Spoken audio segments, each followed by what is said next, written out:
So looking at redoing some of my older tutorials just because the methods have changed since Unreal 5's release, as well as just me knowing a better way of doing it, and I want to share that with you. So today we're going to be looking at OSC, or Open Sound Control as it's called. So I'm going to start in a new blank Unreal 5.1 project here. I'm going to make sure that the plugin Open Sound Control, here it is, Open Sound Control is turned on, and then we're going to start. So originally I'd used Touch OSC on the iPad for this tutorial last time I did it, but this time around I'm actually going to use a different program called Open Stage Control, which here it is. I'll put a link in the description here. All you have to do is go to the releases and download it here for Windows, but what this essentially is like a web server, which is really handy because it means that I can open it on any device, so long as it's connected to the network. So I can open it on my phone, I can open it on an iPad, I can open it on my laptop, on a Raspberry Pi, on anything at all, which is the handy part for that. So I'm going to go ahead and start it up. For send address, you would put in the computer you want to control. For me, that's just going to be the local address because I'm not doing this across the network, or Open Stage Control, I should say, is running on the same computer as Unreal. So just like that, you see we've got a QR code. We've also got a web address. All I have to do is in Chrome or anywhere go to that web address on my network, and here it is, Open Stage Control. So that's how we're going to be doing that today. Now, as for the actual control method, so originally I created one huge blueprint with everything built into it. Now that is okay, but that isn't great for modularity and customization. It also means you've got a lot of duplicate code. So what we're going to be doing is something slightly different. I'm going to be creating a receiver blueprint, which simply receives the OS command, and then that distributes it to other blueprints in the level. And that's going to help us with being modular and replicatable, and we can sort of customize it really easily. Wait till you see it, it's really handy. So what I'm going to do then is to start with is make a new blueprint class, actor. I'm going to call it BP_OSC Receiver. Oh, I can't have spaces in it. Go ahead and open it up. Here we go. So on the event graph, I'm going to delete these two. I want event begin play. We're going to find OSC server. There we go, create OSC server. Plug it in here. Now the receive IP address is the IP address of the machine, or specifically the network interface you want to use. So if you have multiple network interfaces, which is quite common if you have a tracking network and just a standard network, then this would be the standard network.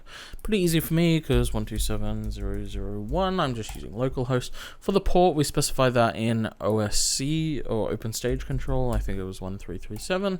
I'm going to start listening immediately.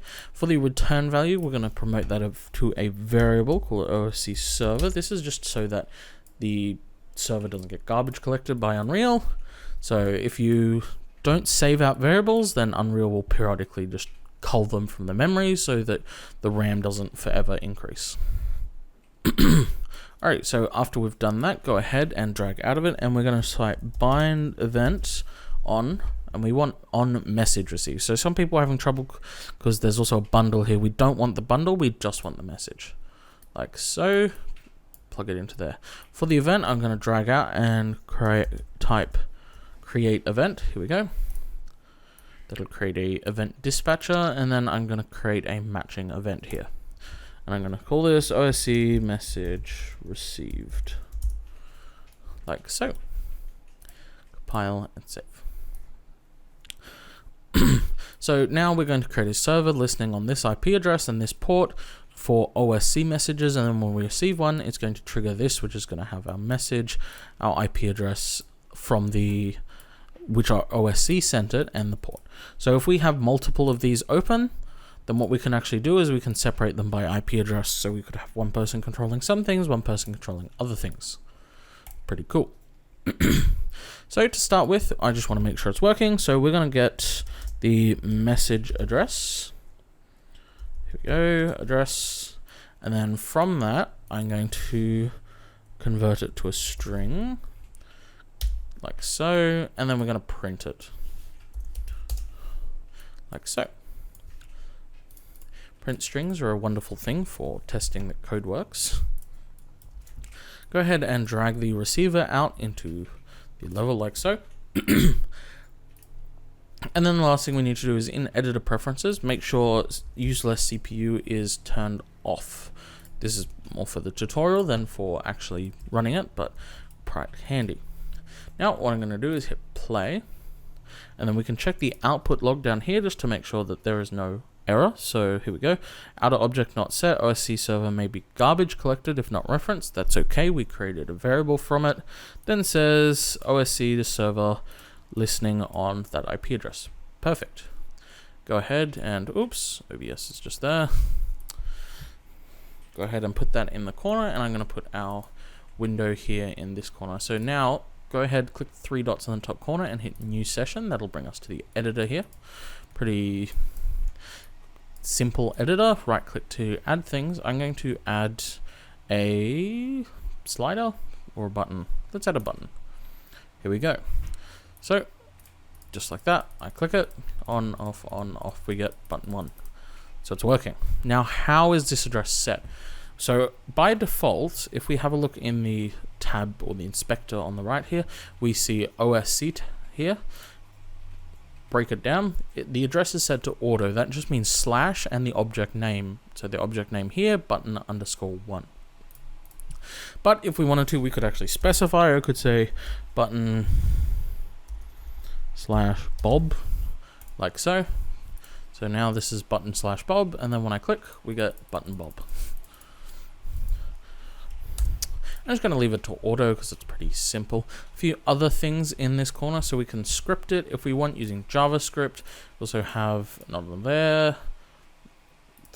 there, style. Here we go. So we can change the color of it. We can use HTML and CSS styling if we wanted to for this button. So just like that, we've created a button. We also have a few more widgets. So there's also a switch.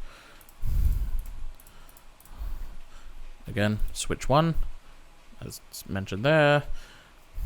We have a drop down, so we could have menu items, value 1, value 2. Again, go in here and change them all. One thing I really like is we've got text as well, so we can actually type text in and send it, which you can't get with Touch OSC. We also have other things. We can put frames in here, so we could add images, we've got graphs, indicators, pads. So we've got an XYZ pad.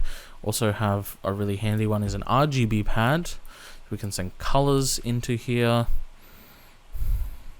Knobs, faders, encoders, the classic stuff you may remember from Touch OSC, but so this just has so much more you can do with it. This messy ass layout I've just accidentally created, like so, and you can script it all using JavaScript. So very, very useful tool. Now, back in Unreal, we've managed to get the address of the message, but that is only half the problem. What I'm going to do is disconnect these. We need to get the value of the message as well. So I'm going to drag out of the message, and I'm going to type get float at index, like so. So a message can have multiple values in it. So for example, the RGB slider would have red, green, and blue as the message. Whether something like the button would only have one value in it. So that's where we get the index from. So if we're getting multiple values, we're going to be getting multiple, like the RGB will have 0, 1, and 2 in there. But for now, I'm going to leave it at 0 because we're just going to be using one of the faders. For the value, I'm going to grab a print string, and exactly like we did before, I'm going to just print it out. Compile and save. So if we go ahead and hit play, I'm going to add a fader, and then there you go. Start at 0, go to 1. So that is set under the fader here. We've got range min 0, max 1. So if I add 10, for example, in that max, then we go 10, 0, 10. Same thing, we can also make it a logarithmic scale if you are into that sort of thing. Really depends on what you're used to, but so much customization in this. So now we have our values here. Let us do something with them. So I'm going to go ahead and create a blueprint interface. So a blueprint interface is a way for a blueprint to communicate to other blueprints without actually knowing what they are, which is very handy. So that is under the blueprints menu here. Then we have blueprint interface. So I'm going to put BPI because that is what you put in front of blueprint interfaces. I'm going to call this one OSC interface, like so. Go ahead and open it up. So we get a sort of blueprinty look here. What we have is these functions, which are our interface functions, and then we have the actual interface. I don't know why it has this menu because you can't actually do anything with it. But what we're going to call this is OSC message. Oh, I forgot the M on that one. Like so. Now on the inputs, what I'm going to do is I'm going to hit new input here, and then I'm going to type message contents. I need to look over my mic. Contents. There we go. And then I'm going to search for an OSC message. Oops, OSC message. There it is. Compile and save it, and then we can close it. So I'm going to go ahead and disconnect this now. Put it in here. So traditionally what we would do is we'd like get the OSC address, and then we'd use like a switch, for example, and then fire off multiple different pins depending on what address it is. So instead of doing that, what we're actually going to be doing is we're going to be doing all that inside separate blueprints. So this blueprint is actually going to be very simple and is simply collecting the OSC message from the network and then distributing that out, which is the handy part. So what I'm going to do is drag out of here, and I'm actually going to call the function we just made, which was OSC message. So we get a function, but then we also have an interface here. We want the interface one. Oh, sorry, that's message received. That's this one. That's okay. So we want the BPI OSC interface. So it says message in brackets like that. And then we get this little function. It has a little envelope on it, so you know that it's being sent out elsewhere. So for message, I'm going to put it into message contents. Now we need a target. So we go ahead and compile. It gets an error because there's nothing in the target. So we need to, so up in our, at the end of our event begin play, what I'm going to do is I'm going to actually get all the actors in our world. I'll get all actors, here we go, with interface. Really handy. So plug that into there, and then for the interface, I'm going to go BPI OSC interface. So what this is going to do is going to scan everything in our world outliner and then collect in this little array everything that uses our interface, which is really, really useful. So I'm going to promote this to a variable. I'm going to call this OSC control objects or actors, I guess, like so. Compile and save, and then I'm going to get a reference to those. Now a lot of people don't know, but for function calls like this, you can actually plug an array straight into the target like that, which is really handy. Compile and save. And so now we're going to be sending the message to all of our blueprints using this interface. So let us go ahead and make one of those blueprints. So I'm going to create a new blueprint. Just going to be an actor here. It's going to be BP underscore. I'm going to make lights, or actually just light, like so. There? Go ahead and open it. I'm just going to add a point light into our blueprint like so, and then on the event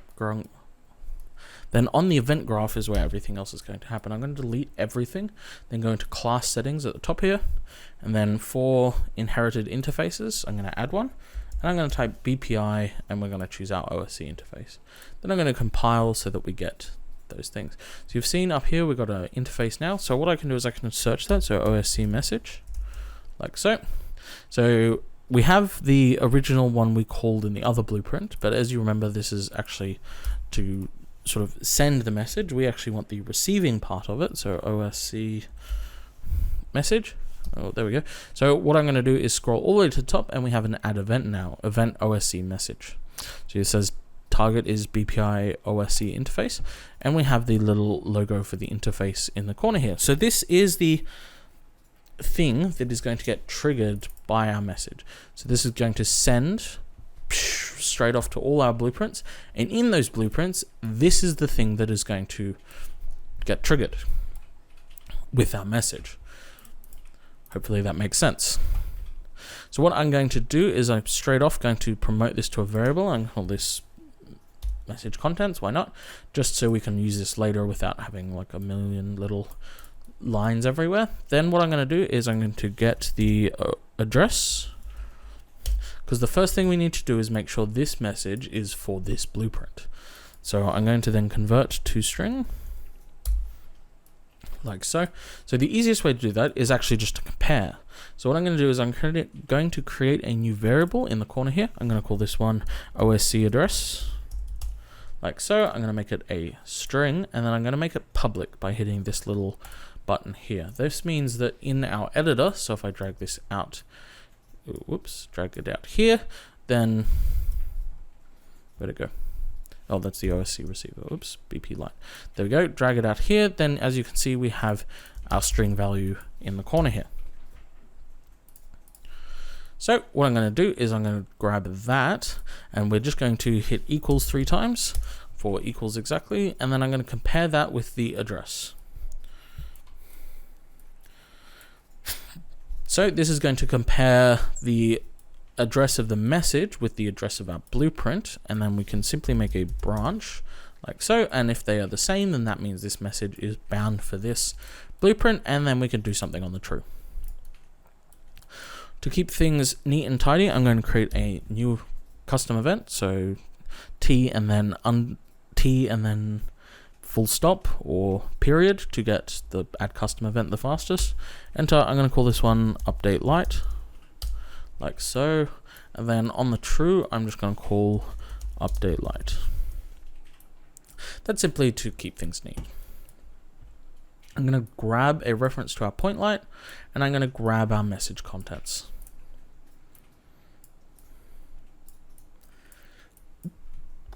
I'm then going to get the float, so we're going to just use a slider.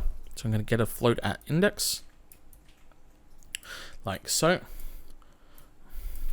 That's going to obviously just output, here it is, output this 0 to, I'm going to set that back to 0 to 1. That's going to output our 0 to 1 here. And then I'm going to drag out of the point light, and I'm going to type set intensity. Now, there is one problem with this, and that is that the point light by default has an intensity of 5000, but our value is only ever going to reach a value of 1.